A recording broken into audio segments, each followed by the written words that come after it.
So, the recap basically is, you guys made your way out of Durst Manor. You went and met with Madame Ava. You spent the night outside, which everyone immediately decided that was just a horrible idea. We're never doing that again. It was the kind of the general consensus. You went to a campsite, and there was a man and a woman canoodling while everyone else slept on the ground. And then it ended up being some form of lure, or we're not really sure what it was that happened, but it ended up not being the case. Like it was definitely not what was happening. You had a big fight. Everybody emerged victorious. We almost lost Than and Elion, which is about par for the course at this point. You started checking out the tents. There was crazy stuff in the tents. Irina went into one, came out covered in viscera, and having quite a lot of entrails, like just clutched in her hands in general. She was under some kind of influence that this was not entrails, and there were not flies buzzing around her, but she was in a tent that was filled with wildflowers and bees. Before that, I believe was it you and Irina that went into the tent? There was another tent that there was a body that resembled Ismark very much. And as everyone... I remember it was Irina. I don't remember who the second person was that walked in, but they didn't get too far in. She came out like eating part of the... like what she found in there, because I think you described her setting as like mushrooms and stuff or something, and whenever she came out it was like all entrails or something similar. Yeah. Okay, all right, perfect. So I think the second player was actually Trevok. I want to say it was as well, yeah. So there was a figure that came and spoke to you that didn't seem to really regard anyone else. That's right. He didn't introduce himself, and all that you know... Sorry, I dropped the nut from my guitar. I need to pick that up. They're all good. He told you, don't touch that thing. And more importantly, don't let it touch you. And refer to it as a kleptange, or as the locals refer to it, the shape stealer. Which is what kleptange translates to. The thing bolts into the distance. It's fucking gone. Like tendrils come out of it. It picks the Ismark's like lifeless body up, and then just like bolts into the distance. Everybody kind of is like, ooh, no, thank you. We're not following that. We're just gonna keep going. And they decided to go into the pass to get to the castle. You get into the pass. I do have some notes before that said the Kleptange, and then because it said it was a doppelganger of Ismark, and then that whole area was like surrounded by this black wilting leaves that was six-pointed leaf that left behind an ooze. Yeah, the hex leaf. Yeah. And that will kind of come into play a little bit further down when I give you the thing that I was talking about a minute ago. That'll kind of make a little more sense. There'll be more on that anyways. So you guys start making your way through the pass. You have your hands out, just kind of like lazily, like, you know, walking down or whatever. And you can even hear like some of the rocks that are dislodging out of the side of these mountainous walls. You just happen to look over, and your hand is like inside of the wall. You start wondering like, what the fuck? And then you realize that it's an illusion. Like it's not these things, that the walls of this canyon exist, but they are not where anyone perceives them to be. And everybody kind of starts like there's like a daisy chain effect, basically, like everybody's hanging on to somebody else and you start kind of walking your way into it. And I believe they found a cave, or there was some protrusions in the wall that everybody was kind of messing with. I'll have to go back and watch the video, but there was something that somebody found, and when there was, hey, we're going to mark this on the map. There was a storm coming in, lots of thunder. It's getting very cold. There's some obvious signs that like fall or I guess that you're in late fall and like winter is approaching. It's getting ready to be incredibly cold. You arrive at the castle. They welcome you with open arms.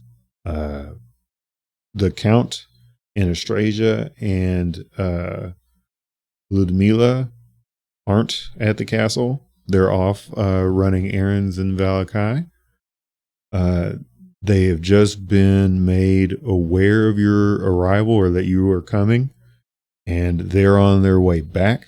They will be back the next day.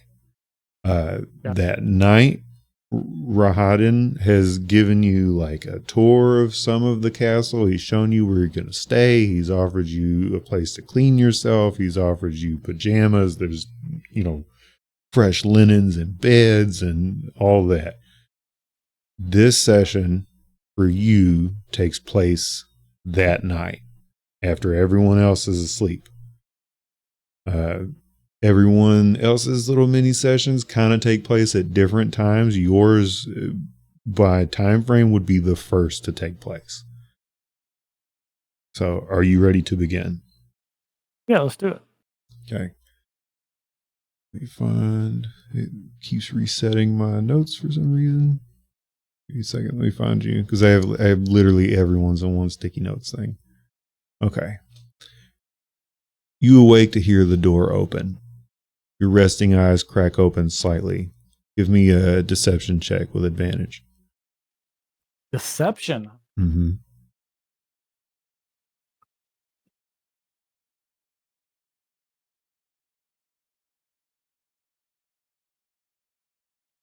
Gonna have a natty 19. Hell no, yeah. Wait a minute. Is it natty? No, it's a 12. Yeah. 12 Okay. plus 7, so 19 total. Right. With your years in the Shadowfell, you've learned of all the horrors that hunt in the night, both large and small, beast and horror. Your eyes glance to the side. Without moving your head, you begin to study the open door, waiting for some ghastly horror to walk through its threshold. With a tinge of disgust and a furrowed upper lip, you scan the darkness of the room for the mysterious shapes. Give me a perception check. Here's the one that's shit. 15, I'll take it. You continue to scan, yet you see nothing. Frantically, your eyes dart left and right, sealing the floor. You see nothing. It isn't until the shadow of the door lets in torchlight to shine in your pallid face that an excitement in you sparks, but you are uncertain the cause. It's then that you notice a small figure nearly a foot tall hanging on to the door handle as the door swung to a stop. Tell me about Valkithra right now. What's going through her head? Probably the fact that she's in a new place. She knows that this is where the feast is supposed to take place. She knows this is where the Count most likely is at this moment. We've already been introduced, but we're like in some tower or something, right? Where we've been put up our bedding, and I know that there was a staircase that we went up to. I think for her, she's just more on guard that the Count probably keeps enemies closer than friends, so this place probably isn't a place that even he treats with open arms. So there's probably a lot of never-do-wells that come through, and I guess it's more, is he willing to spy on us? Is he willing to see what we're up to, how we're sleeping, how rough we've had it? Things of that nature kind of creep into her mind of, she hasn't been sleeping. Obviously, even now, she sleeps with one eye open mostly. And it's more about like what else could be coming for us, that even whenever we should have a moment of respite, we really can't get it. Okay. All right, that's fair. An effigy drops to the ground with a small metallic clank and waves over its shoulder, pointing to the dark corner in which you rest. I need a perception check.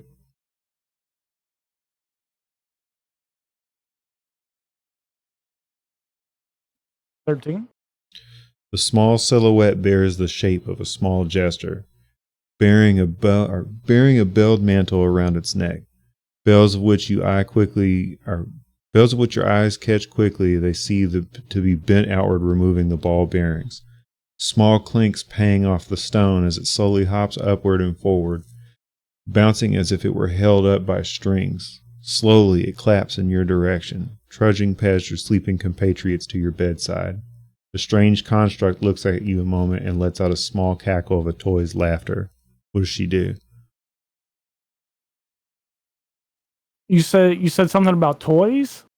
So it's a small, foot-tall, metallic effigy. Think of it like a marionette, basically. Yeah, marionette. And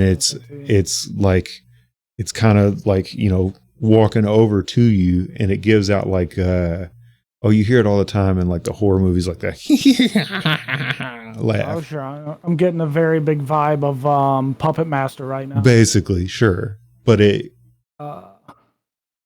yeah, so it looks at you for a moment and then cackles at you. What do you do?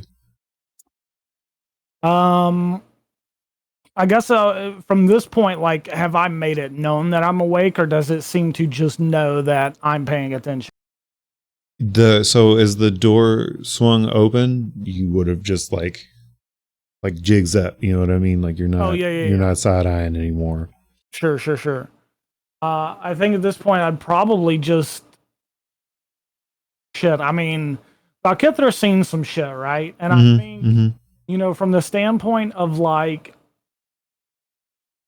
this thing doesn't look immediately threatening, even if it's just laughing. It looks like it's an automaton of some sort that might be coming to deliver a message, but just wants to make its presence known by giggling. I think she would honestly just stare at it in shock a little bit.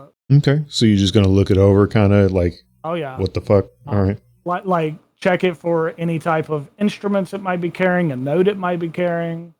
It looks at you with an expressionless, round metal face.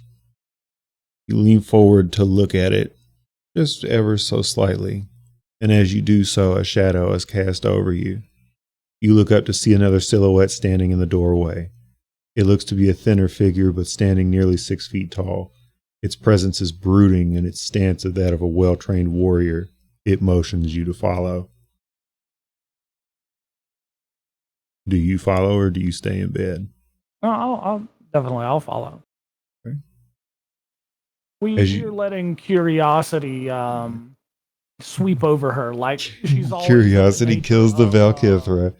I mean, if that's the case, sure. I mean, it's no, buddy. I'm joking. Valkithra is definitely the type of what's the worst that can happen, because it's one of those. She expects whoever is going to ultimately take her life to just do it in front. Absolutely. Of her. Well, and you have to realize too, like, everybody's kind of in this together, but Valkithra's she has a different connection with this plane, so to speak. Like she's endured things that pretty much all of your other companions have not dealt with yet, and probably won't.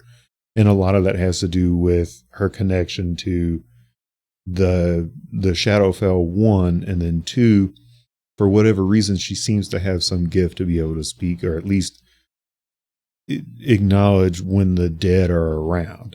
And they in turn recognize that she recognizes them. So far, none of that has happened with any of your other compatriots, with anything that you can verify that is an actual spirit or ghost. So, sure, at this point, I would say like hooded figures coming to her in the middle of the night would not necessarily be par for the course, but pretty close. Yeah, for sure. So, as you approach the figure, he holds a single finger up to its shadow-covered lips. Behind you, the small effigy clanks against the floor of the room. Upon crossing the threshold of the door, it turns to the left, and what you hear next seems rather unnecessary or rather out of place for your endeavor. Tensions hang in the air as the quiet castle is filled with the panging of the construct's metal feet up the rather large flight of stairs. The air goes still, but only for a moment. The sharp clang of metal on metal is heard, followed by the short burst of silence. Immediately, loud crashing water, like water over stones, could be heard as someone rolls down the stairs. The crashes and clangs and scrapes of metal on the stone could be heard growing as it roars near you. The hooded figure that guided you from the room stands with his back against the wall, head craning in the direction of the commotion. He motions you to do the same as an armored body flails to the bottom of the stairwell. What do you do? Suppose I'll do the same, and reluctantly in a way. Okay. After a moment, you see the guard crash down to the landing and land upon the open floor. The hooded man grabs your arm and points to the ceiling. The two small clangs ring from the top of the stairs, and at that time, the hooded figure grabs your arm and points up the stairs. Do you follow him? Do you investigate the body in the stairs? If so, I need a medicine check. For sure, body in the stairs first. Okay. Go ahead and give me that medicine check. That's a natty 1. Oh, excellent. There are several dents in this armor, and you poke ever so softly at the man's exposed face. You poke once, and you feel normal skin tone. Poke again with the same thing. You poke just between the eyes above the brow, and you find a small, soft spot where the man's skull had been crushed against the stairs. But you don't think to check for pulse or anything along those lines. You just take it for what it is.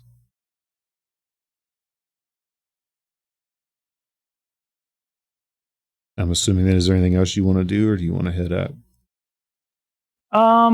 No, I guess not really gleaning anything off of this. I mean, does this look like somebody that we were? No, this is just it's a guard. It's a guard. Oh, it's just a guard. Okay. Yeah. And am I certain, like, Valkithra's mindset on this? Am I certain that this is real? You haven't really, I mean, currently you haven't really taken the time to decipher that. You're more than welcome to do so now if you would like. Yeah. Don't really know what I would roll for that, but I'm thinking more like, well, give me an idea and then we'll go from there. Give me, like, what would you think about doing? Like, how would she determine this was a dream, and then we'll decide the roll? Yeah, I think part of it is like, because we're still in this tower-ish area. He went up the stairs. There's a dead guard at the bottom of the stairs. Is there any type of, like, outside windows? I mean, not specifically windows, but maybe like those slits that would go up a tower so that you could still tell, like, time of day and things of that nature? There is one. It's not necessarily it is a window, and it overlooks the wall to the castle. Like, you can kind of look down, you see the courtyard. It is definitely nighttime. The other thing is that it is, like, super windy outside. You can't really make out what all is happening, but you can hear the wind absolutely howling, like, to the point where if you were to get close enough, you could feel the window trying to press inward due to the wind. Gotcha.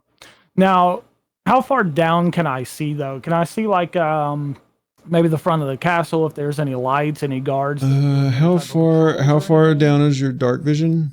How far does that go? Because you're roughly right now probably about 70 feet off the ground, roughly. Let's see here.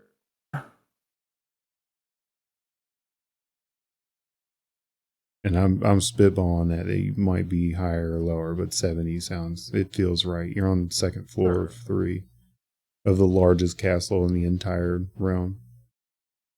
Strahd also kind of seems like he'd be a high ceiling heaven motherfucker, you know what I mean? So for us, we can see him dim light, 60 feet, as if it were bright light, and in darkness, as if it was dim light. Only discerning colors in that darkness. Doesn't have a distance? Let me So see if there's a better description. my guess for that, then, considering that you could see 60 feet as if it were like, you can kind of make out different patches. So where you would be looking at, there's kind of a garden, but it's not a very well kept garden. You could kind of tell where some of the cobblestones are versus where some of the trees are. You see the trees waving in like an almost giant amorphous just blob. Like you see them, they'll stand up straight and then they almost lean over, sideways all at once. They're very uniform in the way that they move. Actually, go ahead and give me a perception check. Give me a perception check. That is a 7. Oof. There is. I would say by the description is almost like a looking through gasoline fumes kind of haze. Sure. So where I was going at with a perception check, there is a flash of lightning. You don't really notice anything as far as the surroundings go, specifically because the lightning has garnered so much of your attention. So you've known in the mortal realm or the material plane, whichever you prefer, that lightning is always a weird, like blue-hued kind of color, right? Like it's not, it's purple in most instances that you would see it. This, yeah, for sure, is black with crimson red. Like, and it's very strange in its color pattern because even in the darkness, you see the blackness of this lightning bolt. You've seen this once before, and it wasn't in the material plane. It wasn't in the realm of men and elves. You've seen this in the Shadowfell. Okay. I think one other thing, was there anything on this guard that could be like any type of trinket, a key? Maybe it was something like. Yeah, you could do an investigation roll. Yeah, do an investigation roll, man. We'll see what we can find. Well, that is a 14. Yes, there is like a small locket. And there is a small coin purse.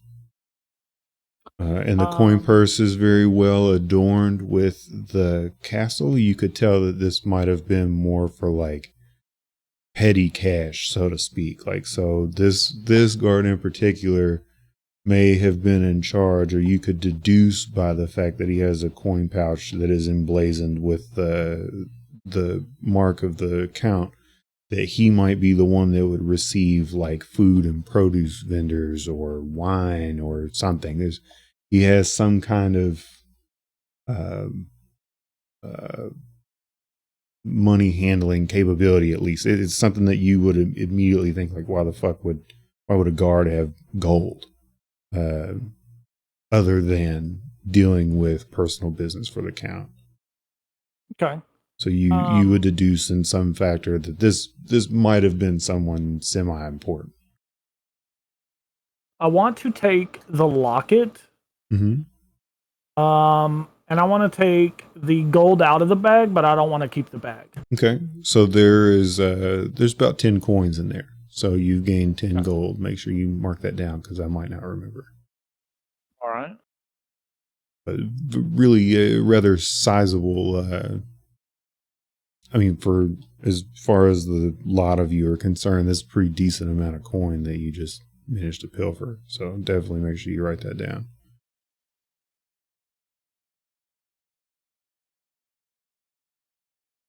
Okay. And then do you do anything else? Originally, when we stopped, we were talking about trying to find a way to make sure that you were awake. You were trying to discern whether this was a dream or not. Is there anything in particular that you want to try and do? No, so part of it for this is just taking the items and seeing more or less if I wake up with them. Gotcha. Okay. So is it like an Inception kind of thing? Gotcha. Yeah. Okay. Yeah. So it's going to be a, hey, if I can hold on to this and not lose it, not get robbed, the next time I come to, I will have like stashed it before I went to sleep, wake up and see if it's still where I stashed it.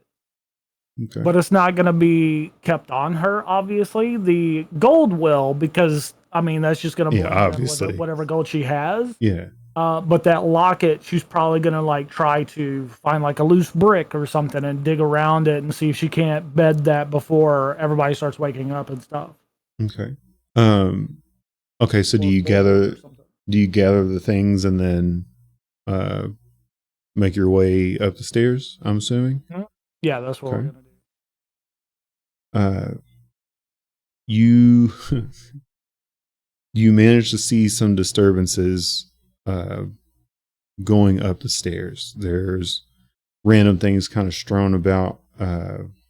There's a couple loose chain links about the steps. As you walk by, you can kind of see where they've come undone and litter the stairway. Not necessarily a lot, but you manage to spot a few.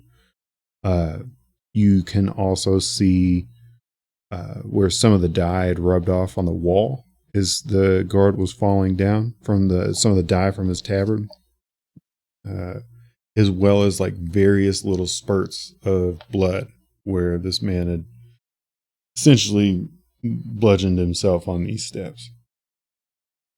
As you rise to the top, the hooded figure he doesn't necessarily grab you, but he puts his hand out and he stops you before you round another corner to the left. As he stops you, you can, give me just 1 second.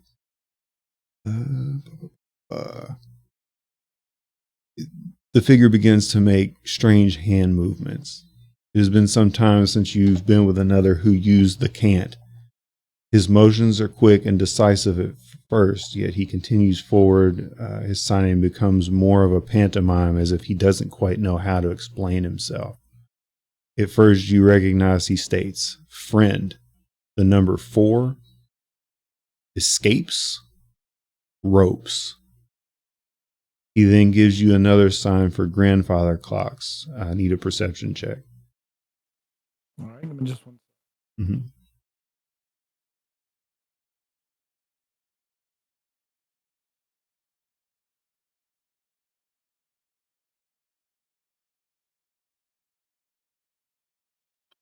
Read that back to me. You said friend, the number 4, and what was escapes. Okay. And then ropes is what he says. And then he said he gave you another sign, but it's for grandfather clocks, and I need a perception check.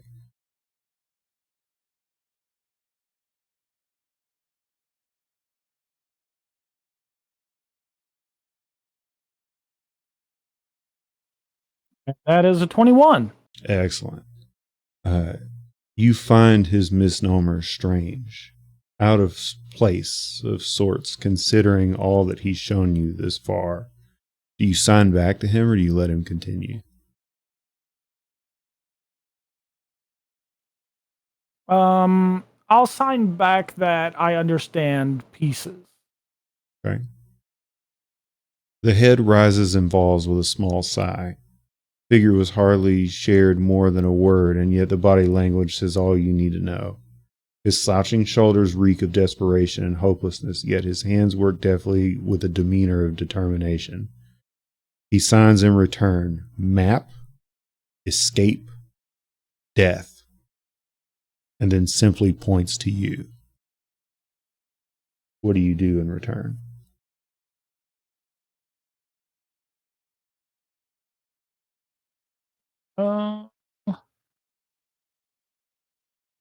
I think I could sign back where, when, who. Okay. He grows slightly more frustrated. He turns to the effigy and begins to sign with it. The odd little figure's bulbous head turns to face him. The metal of the face scrapes lightly across the shoulders, mimicking an obese child craning their neck at the smell of cake. The thought amuses you for a moment. A lifelong journey of nothing more than a game of charades between an unknown figure and the murderous puppet derived from some nightmare. The effigy clanks off in the distance in the room of which you cannot see around the corner. You hear its pitter-patter shrink into the dark halls. It's here that you realize that none of the torches on this floor are lit. I need a perception check.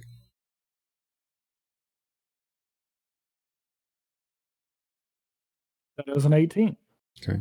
The air hangs thick with dust and strange metallic taste. Your right eye twitches as the smell draws your senses. There's a quiet, subtle hint of the shadow in the air.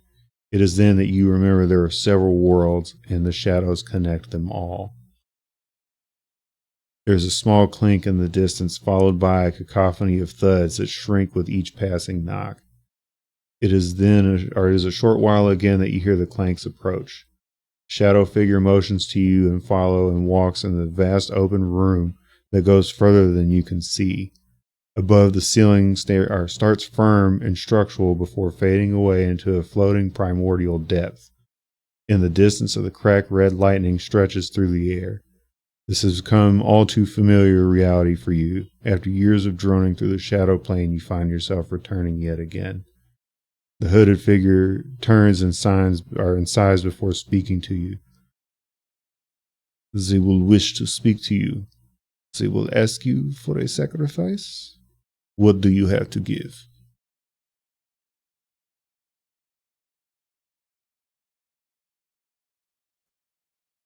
Oh, let's see.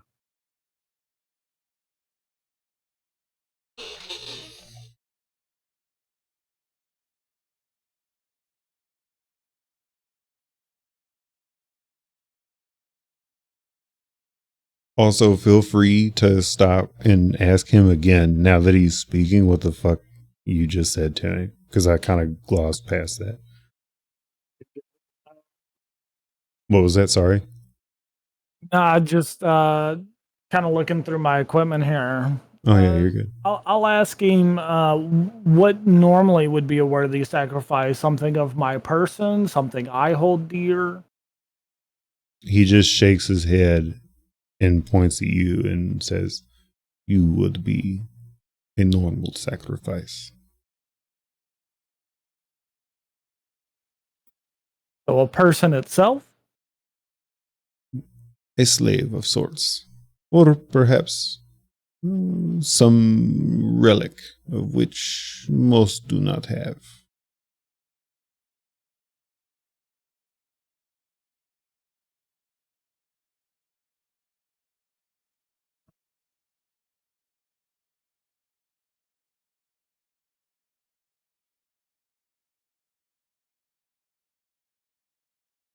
I think if we really have anything here. He sighs once more. The herald of the shadow plane judges all who enter it from Barovia, a gatekeeper, so to speak. He raises his hand beneath his hood for a moment, burying his face in his palms as he digests your response. He will wish for more to allow your arrival. Nevertheless, mind your manners. It is time to begin. Take this. He removes a vambrace from his wrist and hands it to you. There will come a time in which you will need to give this back. For now, the herald will assume you have snuck from the Shadowfell and were caught in the plain of Barovia. The new penalty for this is death. Fiddlewick II has left my journal in its hiding place in the dungeon. It also holds a map of the castle. Use it to escape should the consequences become dire. For now, use this to look like me. Focus on every aspect. Take my appearance as best you can. Put on this. Study me. And use your mind to convert yourself. And he hands you a shiny metallic vambrace. It's just one. It fits on either left or right arm.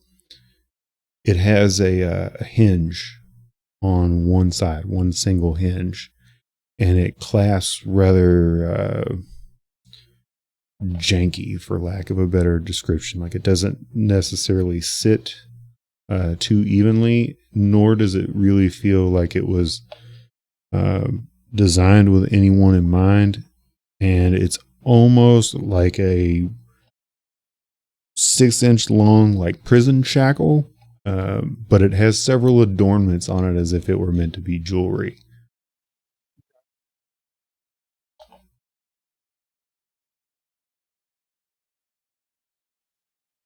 I'll nod to him, and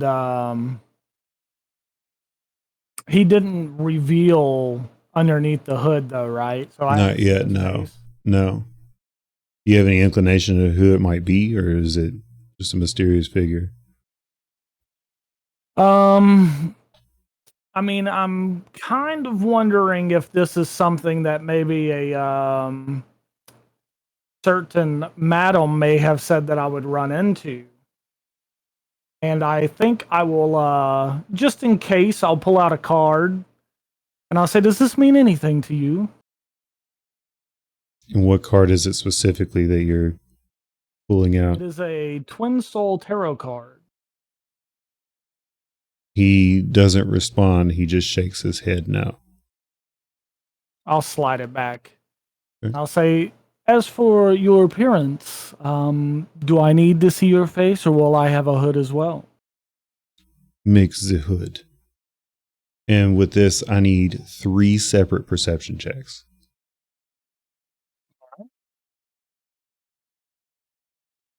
First one is a 7. Okay. Second one is an 18. Okay. Last one is a 6. Oof. Okay. Oof. So you manage to nail the hood and the shoulders. However, all of the intricate adornments, all of the weaving vines and the gold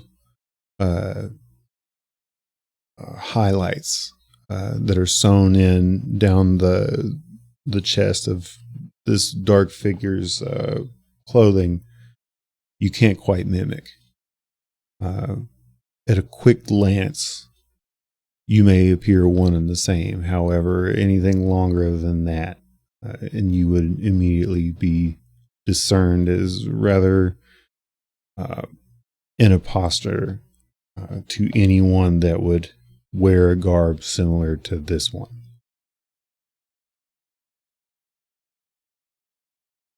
Let's see. I assume that I would know where the failings of what I'm doing come from, or do I think it looks one for one?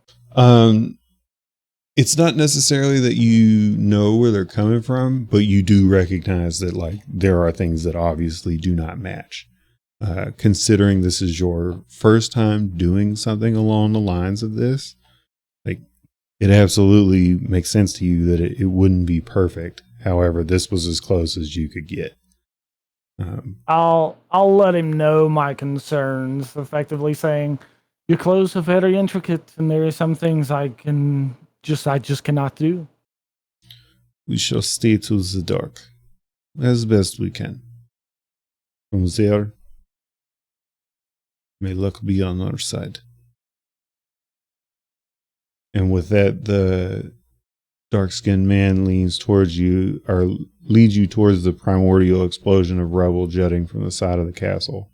Dark red clouds loom overhead, and a strong, ominous wind blows from your left side as you exit the cover of the castle. The air smells of dull dust and blood, as if a blood-soaked mushroom finally decided to spore. A horrific reflection of your past. An unbecoming grunt escapes you as you do this. An unbecoming grunt escapes you, and as you do, as does a small twitch. Man, that was a really hard.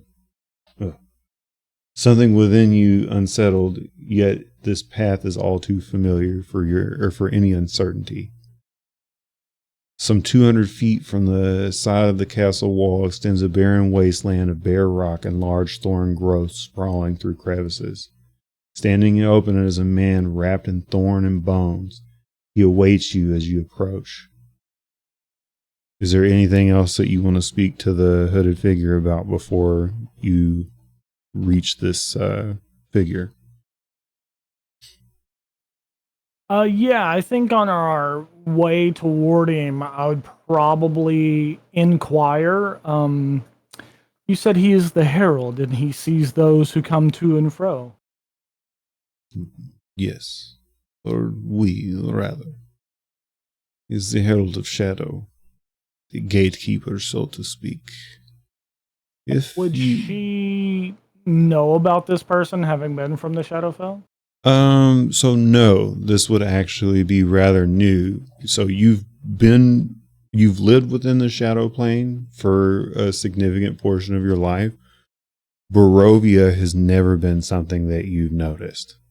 Okay. It's never like you've never heard tale of it. There's never been anything like you. Even this land is an absolute mystery to you, even though you see things that you recognize or things that make sense to you. The rim of requirement is sort of, yeah, basically. So this is this century is new for you. Whether or not you've never heard of it or whether or not this position actually is new is kind of to be determined. Gotcha. You could feel free to ask that question if you like. And this herald often requires trinkets from those who come and leave. I assume that there are many that you have seen for yourself? There are many who find themselves lucky to try and escape the horrible places that we leave behind. However, most only arrive to meet death, and there is little they can do.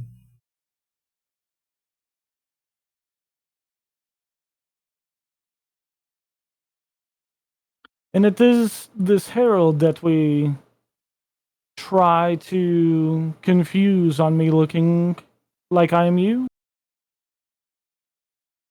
We only wish for him to recognize who you are, so that he does not kill you upon your arrival. He may turn you away yet again, but it is worth a try. If nothing else, there is more here that you will need to see.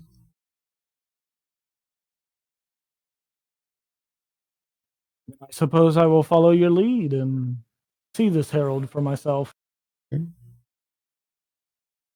As you near him, the figure and the effigy both kneel. Do you follow suit? I do. The dark man speaks something in a language you do not understand.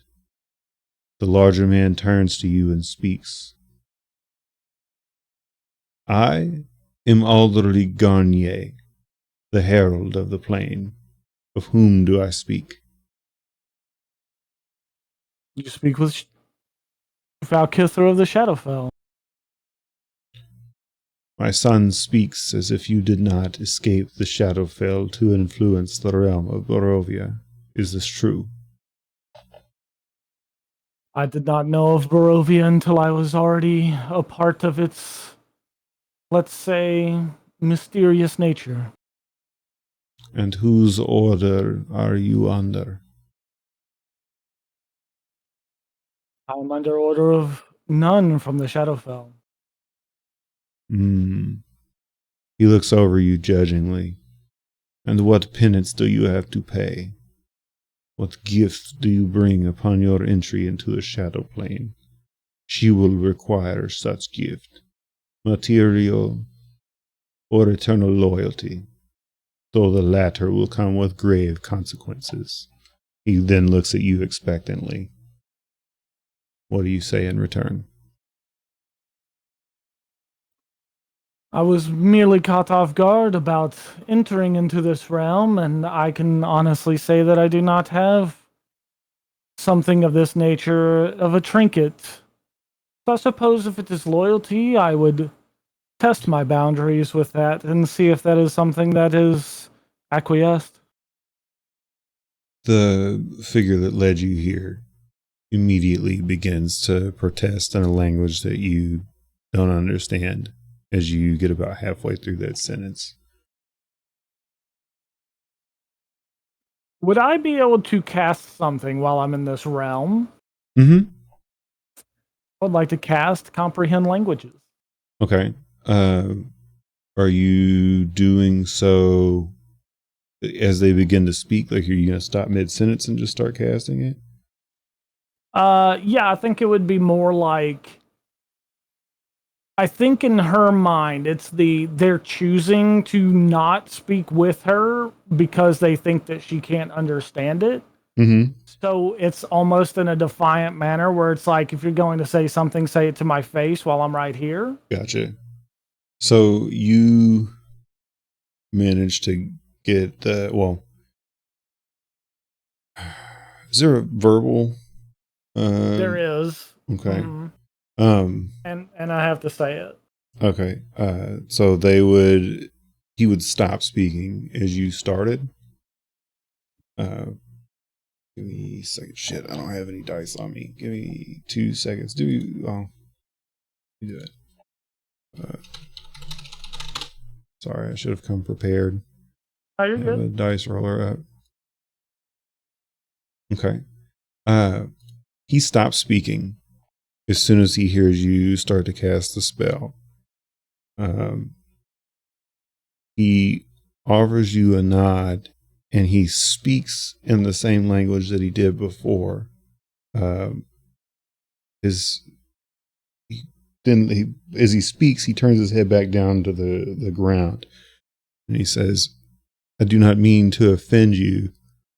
I only wish to plead to my father um, in our native tongue, as it would be disrespectful to do so in any other language." And he's like, "If it pleases you, we will continue in your common tongue." I So merely want to know if there is something that needs to be protested, something that I am not doing correctly. the larger figure of the two shakes his head, and he simply states, "No, my son is groveling for your entry and your freedom, of which I must refuse." He shakes his head one more time. "You mentioned loyalty. That will not work for servitude. But on behalf of my son, she will grant you favor, at least enough to return and die in Barovia and not at her gates." He raises a right hand, and a poof of smoke and black feathers, accompanied with a single flat cawing of a crow, does a book appear in his hand. Upon inspection, its cover looks to be made of crudely stitched human skin.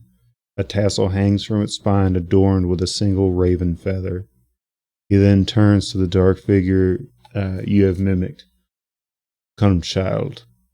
I will accompany you to the gloaming court. It is your time to return as champion. Selsindor will relish in the name Caspian Garnier once more." They turn and begin making their way into the primordial edges of the shadow plane, leaving you and the effigy behind. Is there anything that you wish to say before they go?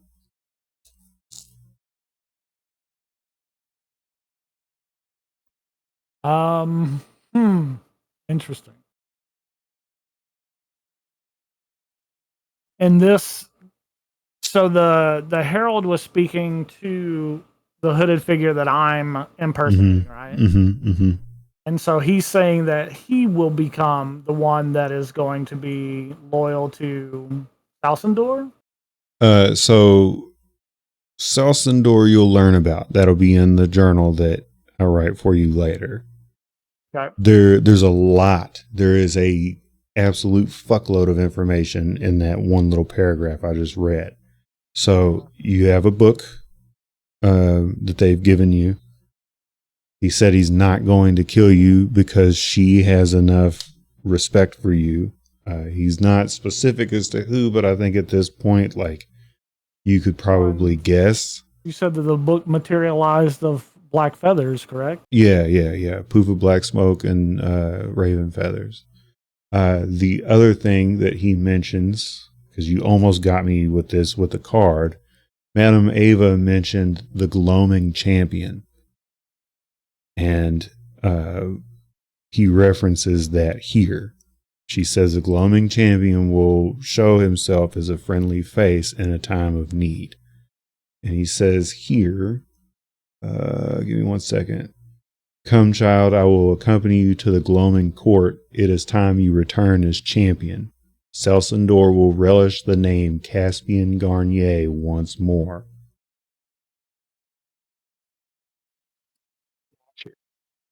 So that is Caspian. Yes. As I say, for your notes, make sure you put down that Caspian Garnier was the gloaming champion. And he was trying to take you to a place called the Gloaming Court. This is huge. Like, I know it doesn't seem like it right now. This plays humongous parts in the future portion of this campaign. Like, this is probably the most important information that anybody has learned, like, yet within the campaign. It's enormous. As the British say, it's enormous. That's a horrible British accent. Looking for my notes from...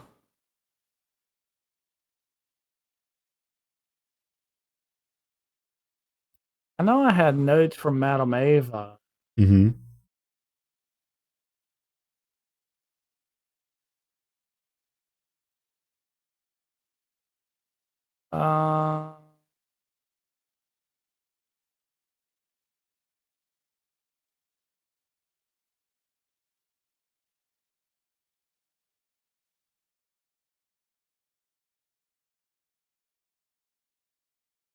What question do you have I might be able to answer? I was looking for any notes about the gloaming court, but I don't see any. I don't know when that was referenced. So he said it. Currently, it was referenced as he was the gloaming champion or the champion of the gloaming court. That was it. Nothing else regarding the gloaming court has been mentioned so far. Other than, now that's not just like a legend card from her deck. Like, that is an actual place. That is an actual thing. Like, gotcha. And then also I would make note of Salsandor. Because I have a note of that. Okay, yeah, I was going to say, place, right? Yes, that was where Madame Ava told you to go. So you see what I'm getting at here? There's a lot. There's a lot to unpack in this one thing right here. Like this touches on like several different portions of what you've been through so far. I would also say, if I put some of this in roll 20, maybe. Yeah, maybe. So just to be clear, this is the same figure that told you about the Kleptange. And I think that was the only other time you ran into him. So Caspian has shown up, just kind of intermittently throughout everything. But you are currently watching him leave. Like he's leaving the realm now.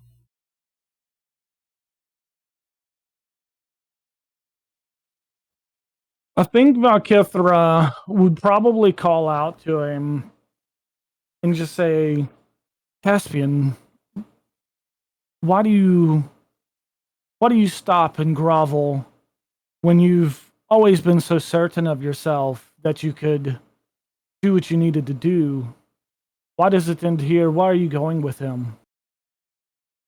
They both stop as you speak, and he turns back and he looks at you and he just says, "There is a fate worse for me than death.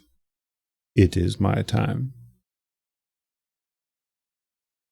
And yet you would ask for my time to be spared here. What is it that awaits me? I had hoped to take you to the gloaming court for an audience before I assumed my role of champion. However, such will not be the case. You have gone, you have spoken to Madame Eva. I have, yes. Sail to Selsandor when you are able to leave the mist. You will find me there. There will be the wild hunt. They are sure to arrest you and your compatriots, and they will bring you to where I reside. And at that time, you will recognize me, but there will be... And he ponders for a moment, trying to figure the words. There will be nothing left to recognize other than my face. And will you recognize me? No. Travel safe, my friend. And with that, they turn and keep walking off.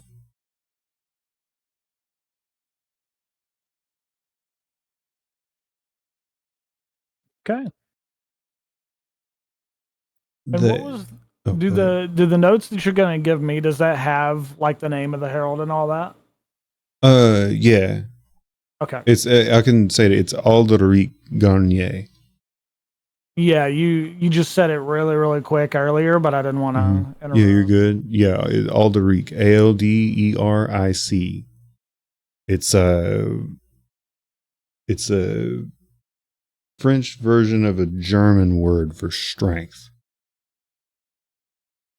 You said that was Alderic? Mm-hmm.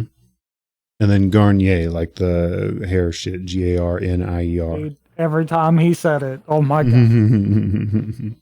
I didn't know if he had ever said his last name. I couldn't remember. Oh yeah. No, we knew. We just, we kept it in character. We didn't want to just like, you named your character after shampoo, really? Yeah, for sure. The effigy rises and solemnly turns towards you. He looks at you a moment, and his unchanging facial expression still seems to hold an air of somberness. And yet, with a wide arc of his arm, he motions you to follow him once more back into the castle. I will follow the effigy. Okay. Through shadows, dark corridors, and dimly lit stairwells, does it lead you to a simple lit corridor where in the middle are pathways to the left and right. The effigy turns and offers the faint stroll of a marionette to the left hallway. Your gaze idly sways to the environment around you. You notice scratches and small spots of stubborn soot that have been scrubbed to no avail. Something catches your eye to the right. A small, bound, half-elven man. He stares at you with a blank expression for a moment before a scream erupts from his gut. Arms jut out from the wrought iron bars lining the cells on each side, gripping the cold, damp air as they moan and snarl. I need a constitution save. No. Just say no. I'll just pick it. Yeah, you're good. So to give you more description on that, so he screamed. You managed to close your eyes for a second. Think of like the first Resident Evil movie, where like as soon as you open them, there's just like gnarling and gnashing, and there's reaching, hands trying to like reach out and grab you, even though they're in cells on either side. So the way this is set up is sort of like you have like a main hallway, and then off on the sides are a series of like jail cells on the left or right. And the effigy seems to be walking off to the left without any form of disturbance. It doesn't seem to recognize anything that's going on. However, you're kind of looking around and you see all of these arms. They look like mango worms being forced from the skin of an animal. They're reaching out and clawing and grabbing, and you find the whole thing incredibly unnerving. But what's the result of that Constitution check? That would be a 7. Okay. A small fit of panic overcomes you. You are quickly reminded of the night that you spent outside. A night where you inhabited your newest form,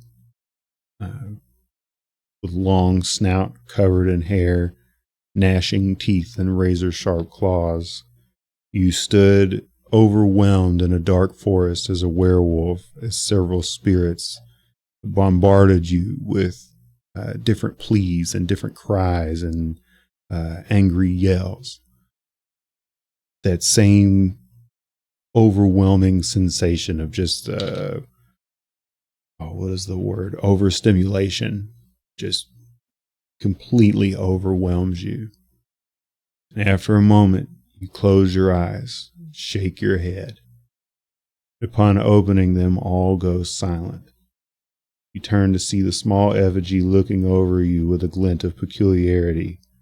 It offers you a short circular way for you to follow and continues on down the jailway. I need a perception check.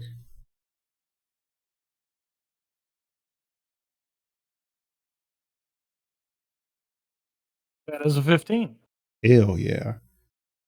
So you pass by each of these cells. Each one is empty. There's nothing inside. They look clean, rather dusty.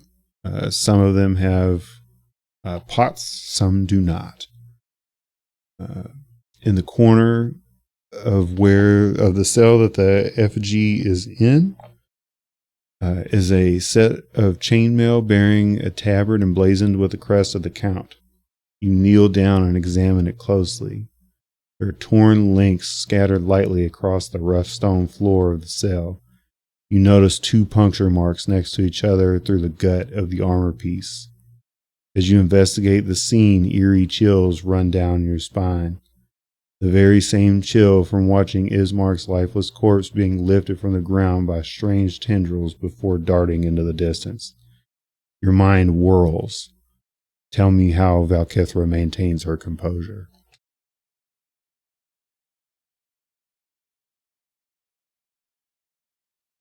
So she's seeing what she thinks is what darted from the campsite, darted out into the woods. What She's seeing that this is something that left these marks is the same as what she saw? So what she sees is empty chainmail. And Okay. it has some scratches and slashes on it, but it has 2 puncture marks that are very similar to what they saw with the Kleptange. Because remember, that's what Caspian was telling her, like, it'll pierce you with its tendrils. And that was the big calling card for Ismark, was that just beneath his left nipple, there were 2 puncture marks in his chest. Okay.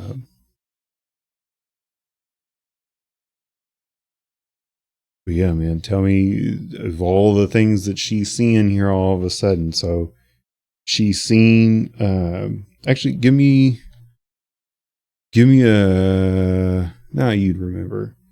That half-elven man that she saw bound, she's seen multiple times before. Once at Madame Ava's, once on the cliffside with Aurea. That man she knows is Taneas. Goodness. And then on top of that, when he screamed, she had all of the spirits there. Like she could feel their overwhelming presence. And then now, as she's managed to mentally push past all of that, she's finding evidence of the Kleptange in a cell that's open.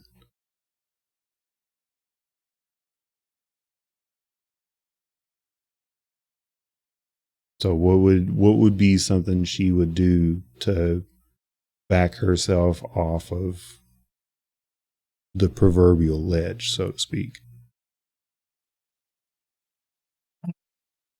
I think probably just an anger of not understanding.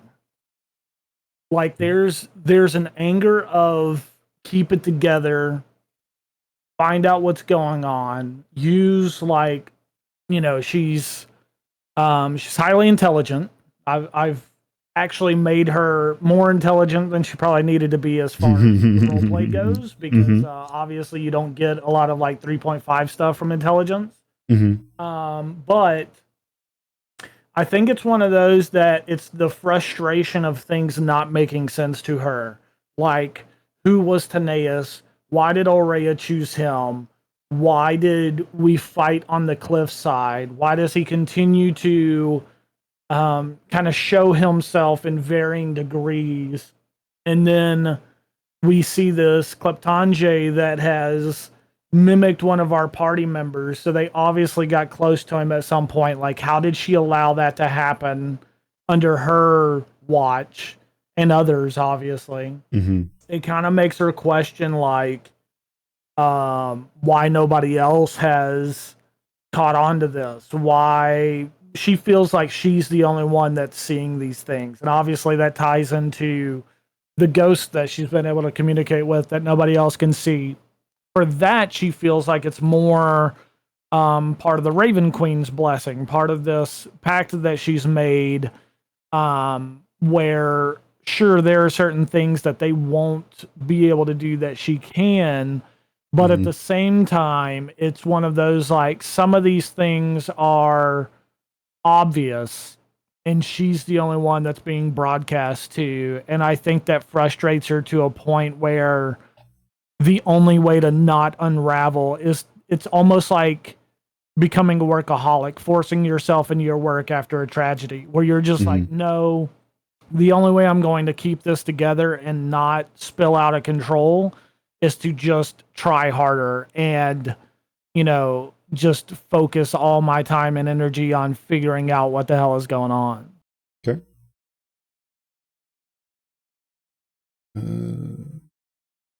A small clank interrupts your therapy. The small effigy returns holding a book nearly as large as he is. Grabbing it near the bottom, he extends it out to you. Do you take it? He hands out what? A book. Another one. This one's... Oh, shit. I'm all about the books. Hell yeah. This one's black leather. And it has adornments on it that are similar to your... they're similar to what Caspian wore on his chest. You feel a strange sensation overcome you. It draws every bit of consciousness away from you. You awake gathering by the door. You're in new clothing that fits strangely well but is hardly flattering. Small chains clank and clang against each other as you walk. You recognize these adornments, but it's something you've never seen before. I need a wisdom check. Man, I just told you my intelligence is higher than normal. All right. Yeah, all right. Give me an intel check. Is it either or? Pretty shit, honestly. It's all right. No, we'll just take the wisdom. It's fine. I mean, it's like trying to decipher something from your past, I assume, like something you've seen before. It's a 7. Okay. Your eyes roll into the back of your head for a moment while holding pace. You see yourself walking the same path in these same clothes. The light noise of the adornments being a feeling of excitement. These clothes are rather expensive for your taste, however, they seem to fit you well, but aren't your cup of tea. You notice that the person you are watching isn't you, but Ulrea, marching her way to dinner. And that, my friend, is where you come to. And you're back in your room, just as everyone is gathering to go eat dinner. Everyone is kind of like they've been watching you read this book in your bed all day. So rather you come to, you're holding a book in your hands and sitting on your bed, and everyone is kind of like, snapping their fingers at you like, hey, come on, we gotta go. We are leaving, I guess. And I'm assuming with that, you would get up and follow everyone else. Yeah, I assume this is the same book, the black leather book. Mm-hmm. Mm-hmm. And since I woke up abruptly, could I feel in my pocket if I have the locket from the guard? So mind you, Unless I did this like subconsciously where I would have tried to place it somewhere. Yeah, let me be a little more clear because I'm falling short on this. All good. You were in the clothes that you found yourself walking to the dinner in. You were in those clothes. You recognize as you were having some kind of weird vision that you've seen Ulrea walking in these clothes, and you have some familiarity with these, specifically because you've seen her wear them. Got you. You have come back. Your clothes and everything is all neatly packed. You were on a form of autopilot, so to speak. Everyone is kind of ushering you out of the room, though. But you still have that book in your hand, like you've pretty much been reading it nonstop. Like you've not slept, you've not rested. You don't even remember anything within that book that you've read currently. But it's been apparent to you, like the strain in your eyes and the weariness that you feel. Like you've been reading the hell out of this book for several hours. And with that, unless you have anything else, we will conclude. And that will be the end of our session. That's it. Mm-hmm. All right. Hell yeah. Yeah, I knew what I was going to have you do. Trying to put it all down into notes was incredibly difficult. Like, it took me forever. Because there was so much to unpack. Let me go ahead and pause the recording.